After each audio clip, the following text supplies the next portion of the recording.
Laking gulat ng public school teacher na si Mark Joseph Lontok nang singilin siya ng 3 bangko ng 800,000 piso dahil sa loan na di naman niya ginawa.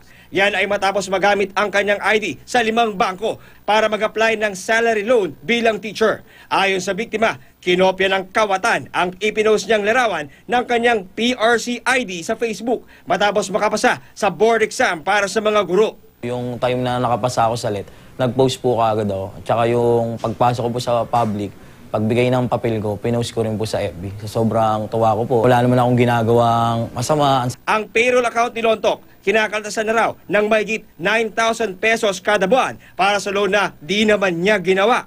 Bagay na pinagtataka niya dahil wala naman daw siyang pinirmahang authority to deduct para makaltasan ang kanyang sweldo. Ang liit po ng sweldo na mga teacher, kakaltasan pa po ng 9,000 plus. Napakahirap po para sa akin. Ako lang po nagtatrabaho sa pamilya ko. Ang masaklap, may isa pa raw bangkong nakatakdang magkaltas sa kanya ng 10,000 piso. Ito ang larawan ng sinasabing nag-apply ng loan gamit ang ID ng biktima mula ang litrato sa isa sa mga bangko na in-applyan ng loan ng suspect. Napag-alaman ng NBI o National Bureau of Investigation na bukod kay Lontok, may isa pang public school teacher ang walang kamuwang-muwang na ginamit din pala ng suspect bilang co-maker sa loan. Biktima rin siya ng modus ng identity theft.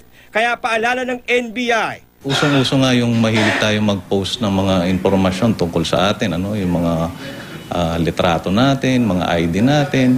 As much as possible, iwasan natin iyon. Proteksyonan natin yung privacy natin. Para sa anumang impormasyon kaugnay sa inirereklamong suspect, tumawag lang sa hotline number ng NBI Anti-Fraud o magtungo sa kanilang tanggapan. John Consulta, Nakatutok, 24 Oras.